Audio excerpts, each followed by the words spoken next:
Good afternoon, everyone. My name is Manuel Ostos, and I am librarian for Romance Languages and Literatures at the Pennsylvania State University.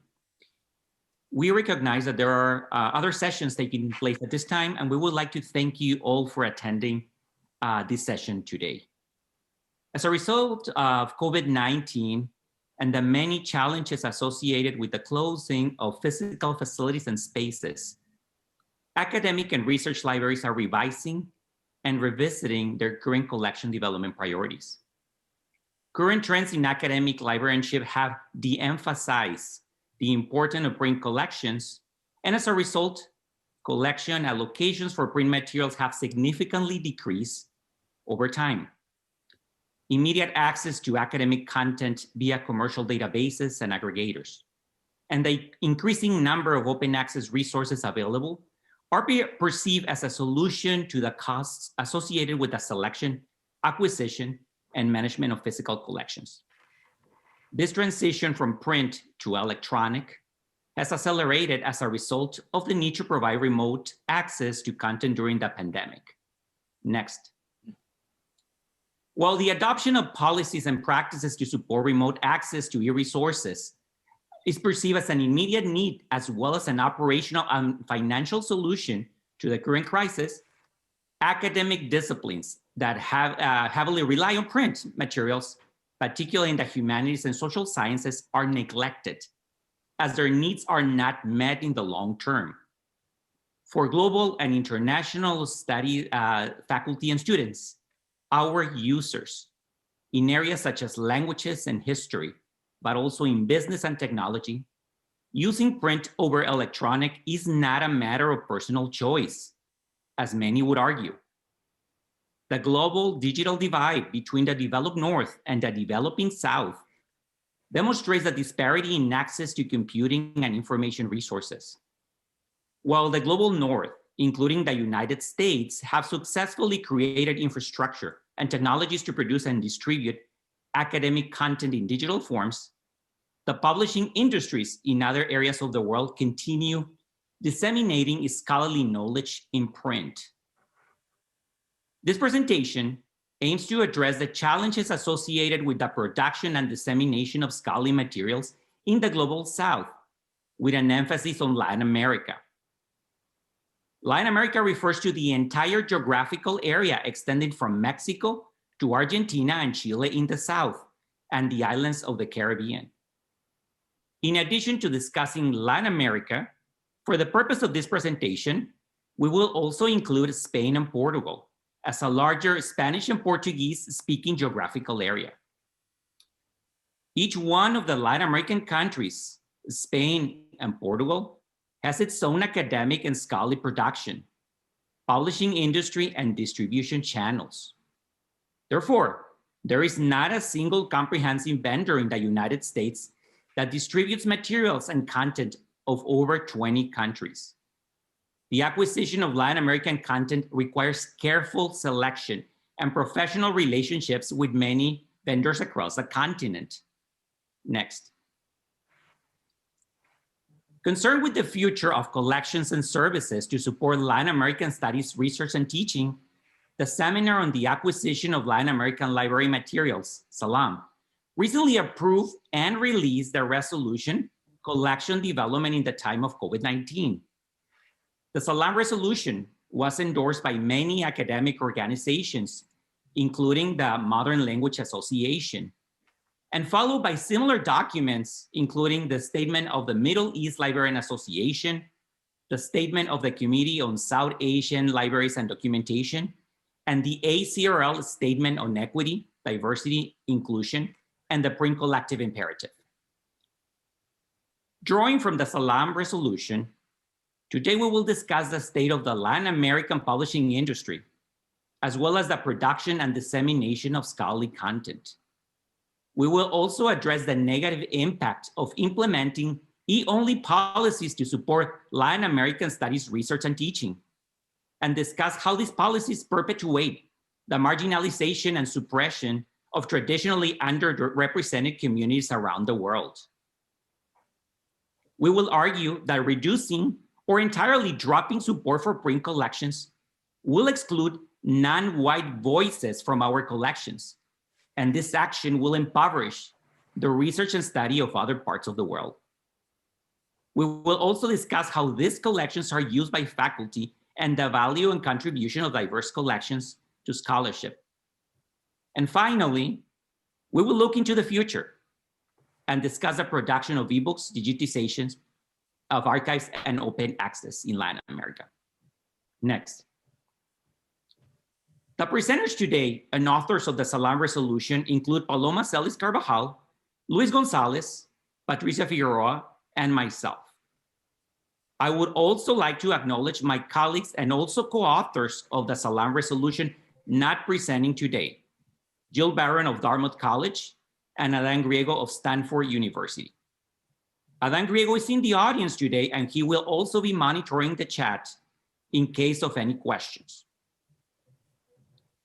I would like to close this introduction by noting that whatever direction we choose to take, E-only policies should be carefully drafted and implemented at the risk of excluding entire regions of the world.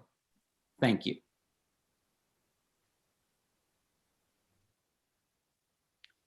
Thank you everyone for being here. My colleague Manuel Lostos has mentioned that we will be addressing the production and dissemination of scholarly materials in Latin America and the larger Ibero-American region, which includes Spain and Portugal.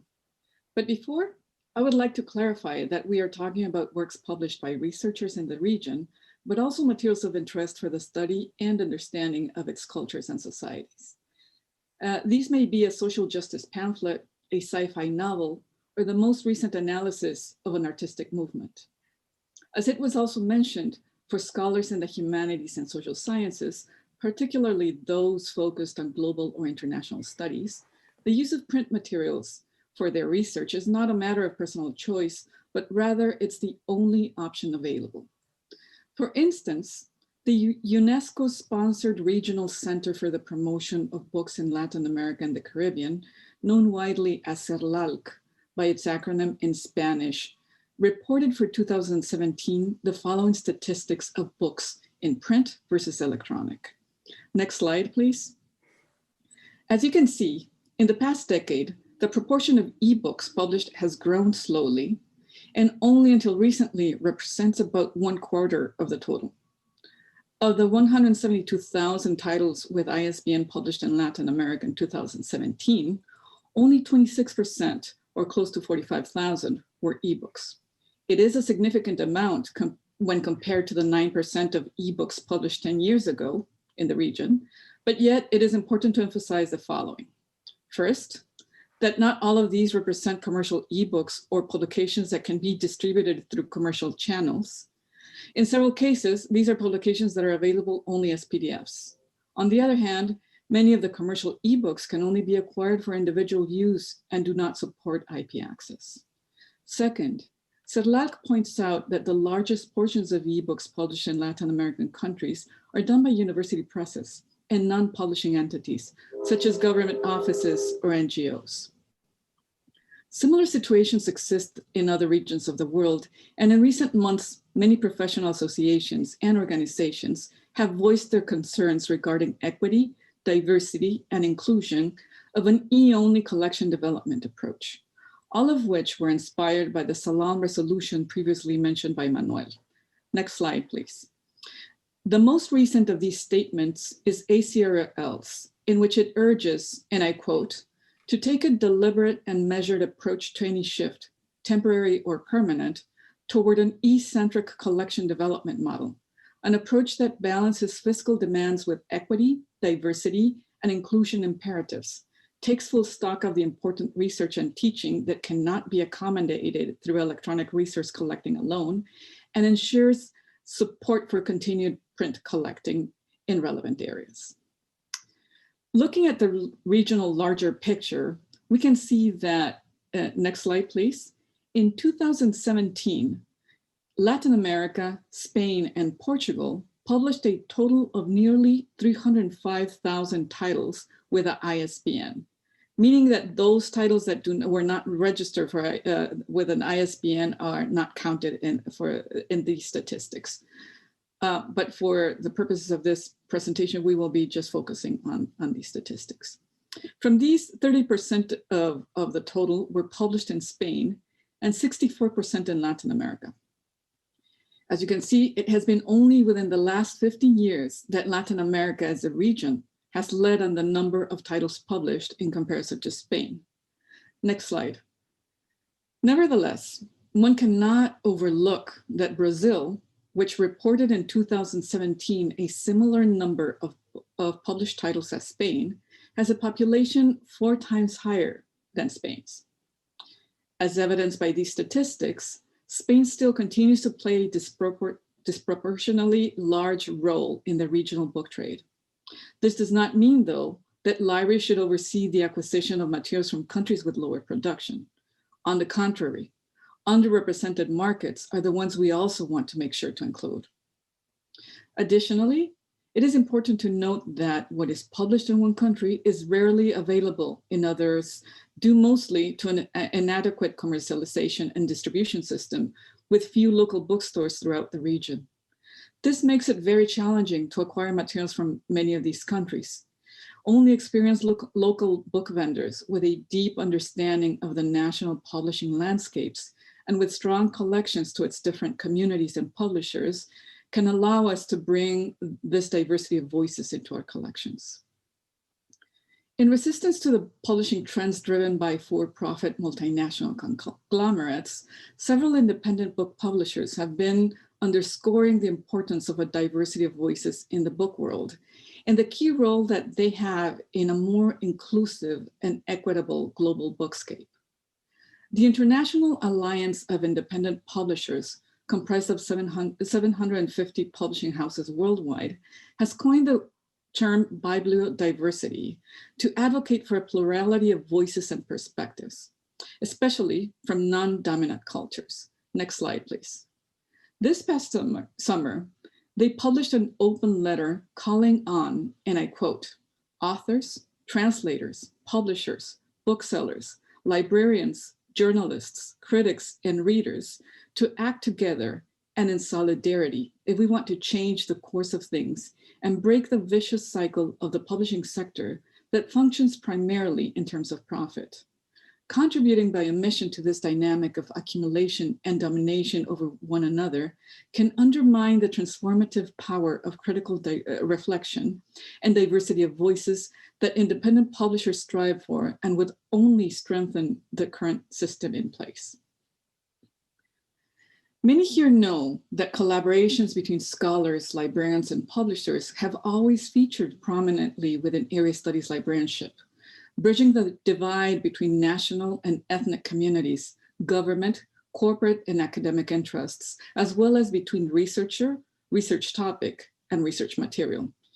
Even still, while an increasingly globalized world would seem to point to both the need for and the possibility of increased cooperation, it is clear that recent technological and social developments bring a host of new challenges, including the need for a critical appraisal of these relationships and projects in light of persistent inequality and marginalization.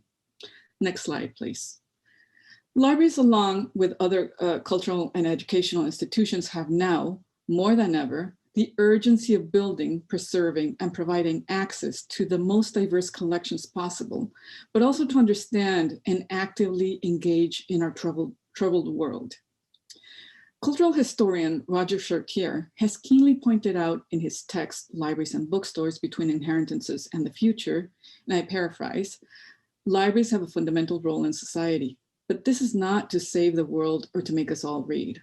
Rather, their role is to build the bridges between reading and critical thinking so that people can walk through them.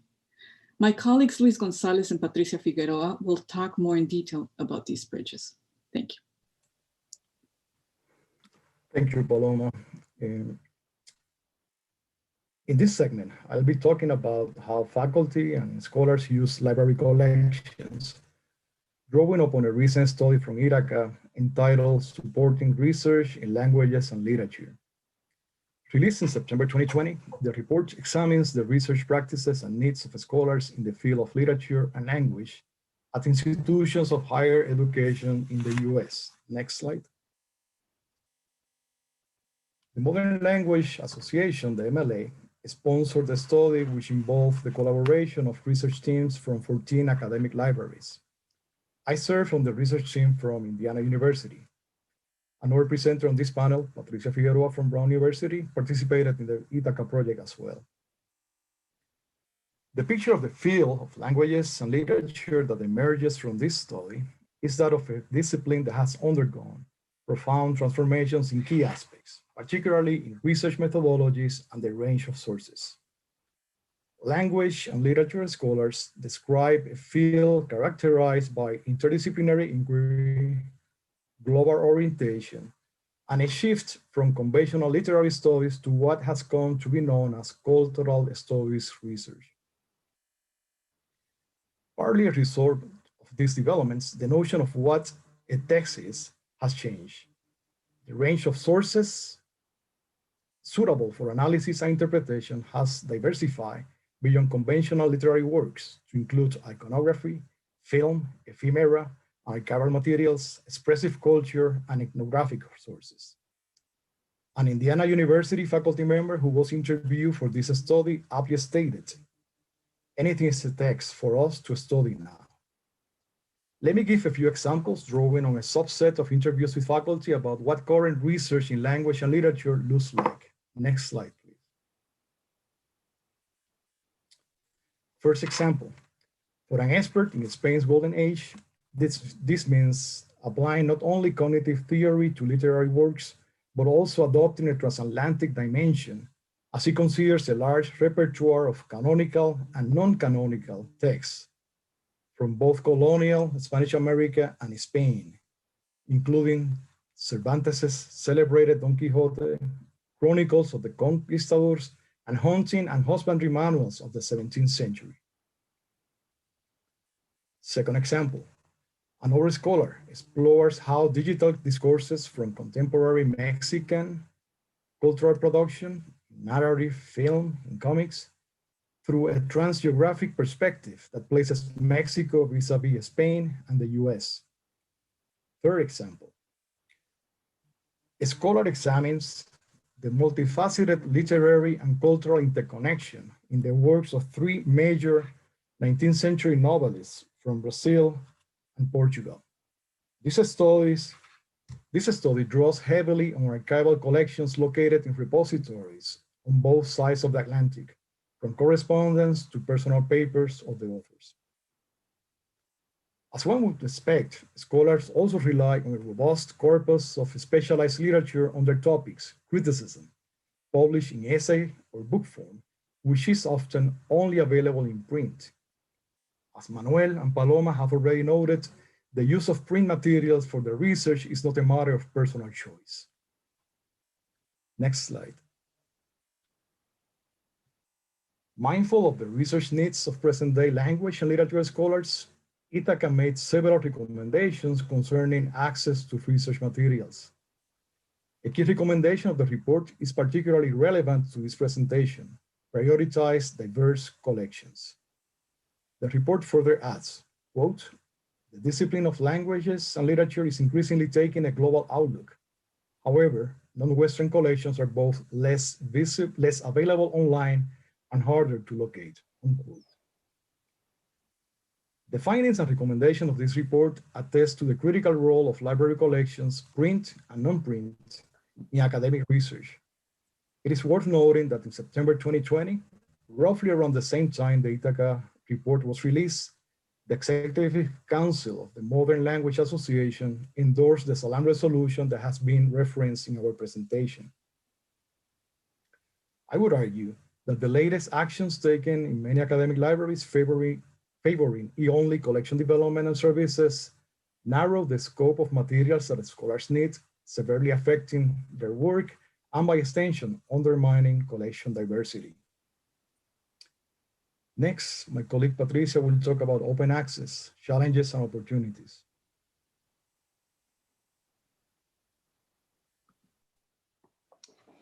Good afternoon. My presentation will focus on open access and the need for more options for multi-user licensed ebooks in Latin America. We hear a lot about the digital divide between the global North and the global South. In fact, this source of social fracture is most accentuated at the country level between urban areas and rural, indigenous, and low-income communities. Yet Latin America is more connected than ever. It is when you compare access to technology and corporations, research, and higher education against the rural world that we see the immense gap in digital equity. It's two worlds apart. It is true that those in rural areas may have cell phone access, but speeds are low and satellite connections inadequate. It's not just a matter of having or not having a computer. It's also about broadband connectivity. So in this slide, when you see the 70% calculation for 2020, you need to take this into consideration. In this slide, we go back a couple of years to 2018, when the maximum internet penetration figure was 60%. You can appreciate how quickly it rose from 2011, when the percentage was at 36. As you may imagine, internet penetration is not even across the region. Countries like Brazil, Mexico, Argentina, and Colombia are way ahead from the rest. Let's talk about open access. While book publishing in Latin America is still largely paper-based, open access projects have made scholarly journals from the region more accessible to North American libraries. Given the wide inequities in internet penetration in Latin America, the global North is often surprised at the fact that the region has been and continues to be a true pioneer in open access. It is a misconception that lower connectivity equals lack of digital output in scholarship. Latin America is one of the world's most progressive regions in terms of open access and adoption of sustainable cooperative models for disseminating research. It is through the open access model that researchers and citizens have access to research conducted in the region. I would encourage you to read the following 3 reports, and I will not quote for them given our limitation in time. First, we have Open Access Indicators and Scholarly Publications in Latin America, which was published in 2014, but is still very relevant.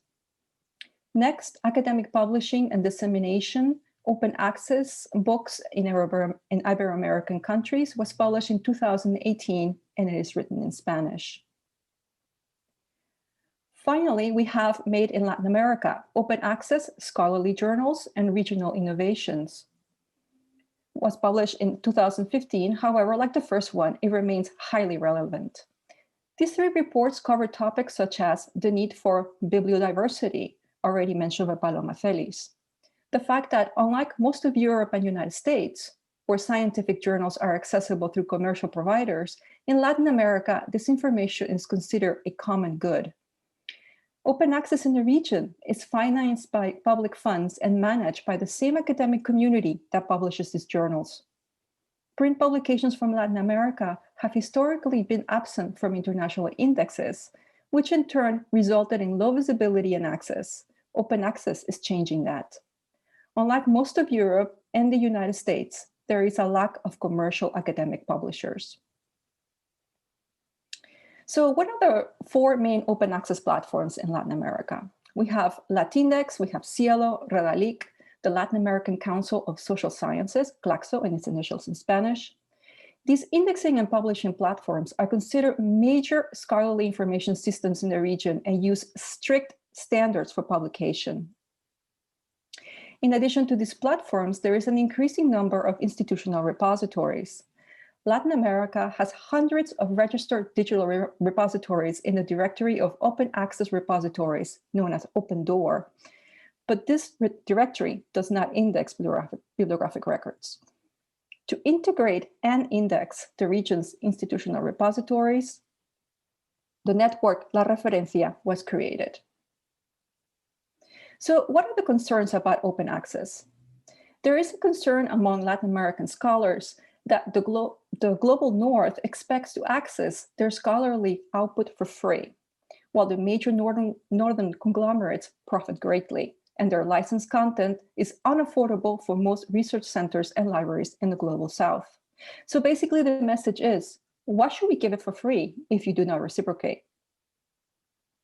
Another major concern is that while open access in Latin America has been so successful and productive, it is largely focused on articles as opposed to monographs.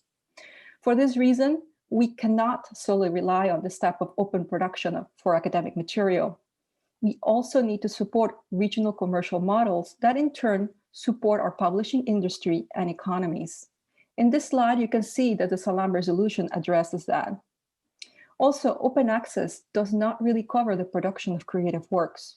It is mainly on output of studies and secondary sources. Let's talk about ebooks. While Latin America is at the forefront of open access, and despite the growth of ebook demand in libraries, the region's production of licensed multi-user ebooks is quite limited. From this slide, I will just point out that JSTOR is digitizing and making available in open access out-of-print scholarly books published by El Colegio de Mexico, thanks to a grant from the Andrew Mellon Foundation. Furthermore, there is a recent partnership led by the Latin American Research Resources Project, known as LARP, in collaboration with Claxo, JSTOR, and the Argentine bookseller García Cambeiro to introduce a sustainable open access model for monographs. I am showing you again the slide that Paloma Celis displayed earlier to illustrate the disparity between print and ebook publishing in Latin America between 2013 and 2017. So circling back to what Manuel Ostos conveyed in the introduction, we cannot stop buying print. This is not a matter of personal preferences based on a particular format, but a need to at least maintain, if not increase, a diversity of voices in our collections that could easily disappear within the implementation of e-first policies. If libraries want to truly provide diversity in their collections, they need to continue acquiring materials from various regions in the world, and not just content produced in the global north about these regions. Otherwise, collections will grow increasingly Euro and US-centric. If you subscribe to decolonialization of libraries to support the curriculum, this is part of the effort. Thank you.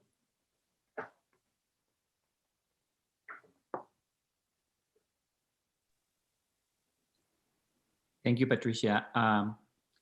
We're now opening the floor for questions on the chat. As I mentioned before, my colleague Adan Griego is monitoring it. For more information on the topic, the PowerPoint has been shared on the conference page as well. We look forward to hearing your thoughts, and thank you for attending this presentation today. Hi, this is Beth. I just wanted to let you know there's 3 minutes left, but we can go over time a little bit by about 10 minutes. So if you have any questions, put it in the chat, and I can try to read them for the group here. Mm-hmm. And Adam's been really good about sending a lot of stuff. Thank you, Beth. Yeah, there is a question. Can you tell us what explains Latin's success in OA?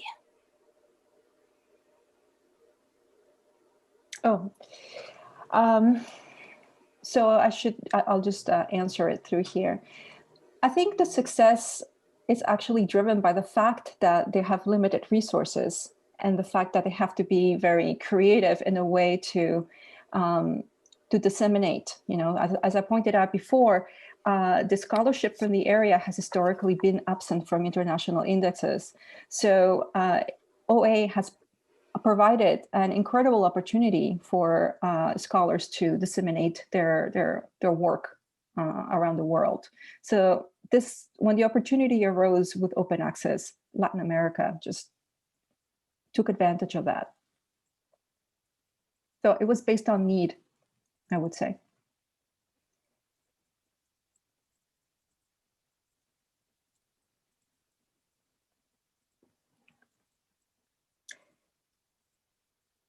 There's a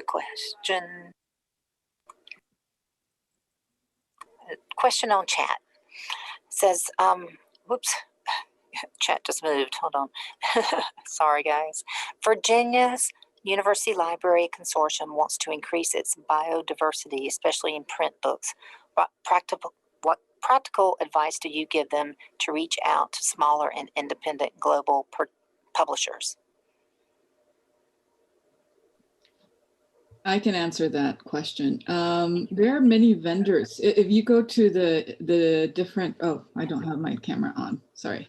The association we mentioned, SALALM, the one that put out the resolution that we have been commenting on, the Seminar on the Acquisition of Latin American Library Materials, has many affiliated vendors to the association that are located in each of the countries.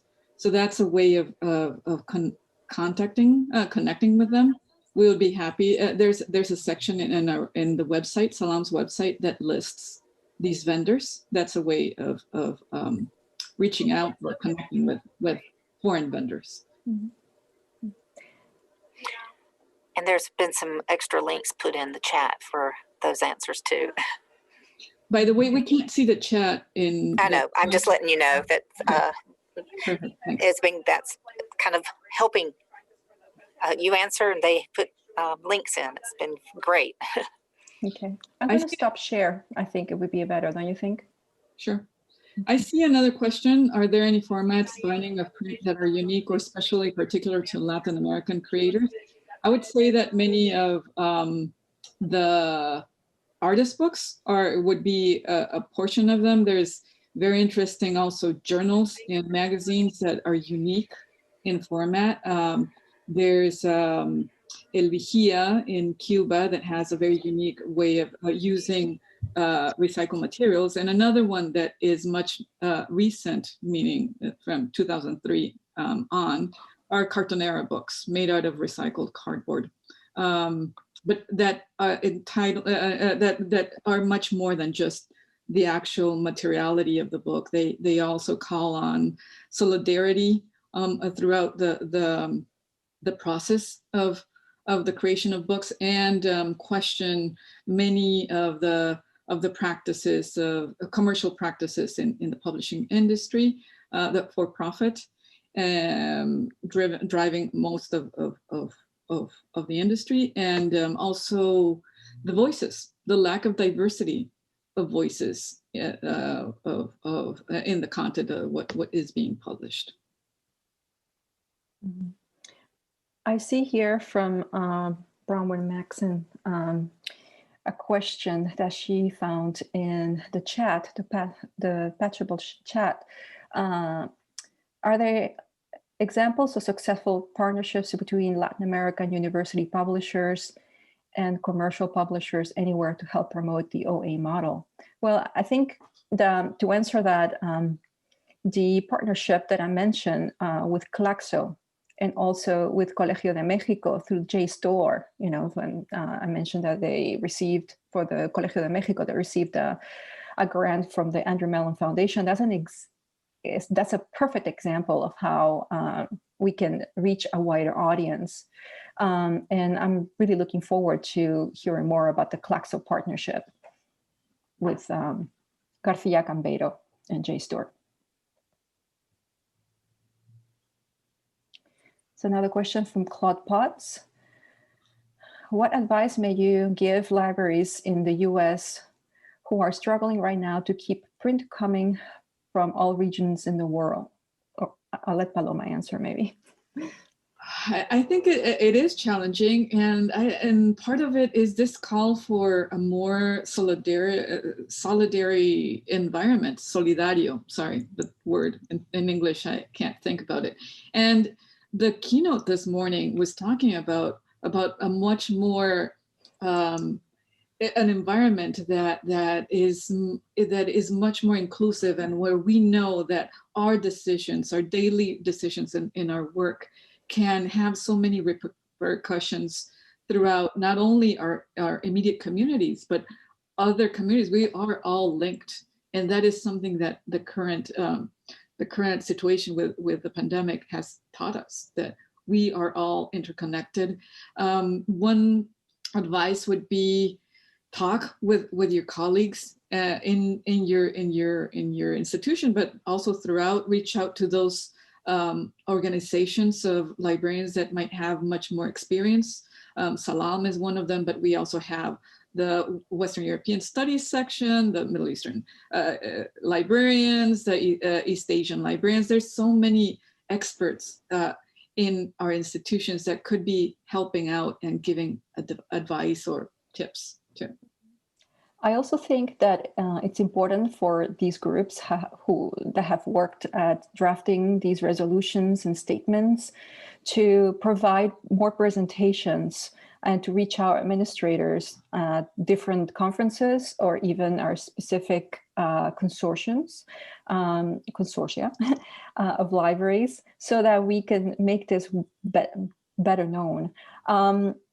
There is another group that looks at global collections from definitely a more across the different regions that has already met with various key people in, for example, projects like Hathi Trust and CRL and ARL, so that we are trying to make the struggle known to those who could make a difference. It could partner with us. This group is also organizing a forum, right? Yes, at the end of the month, in 30th of November.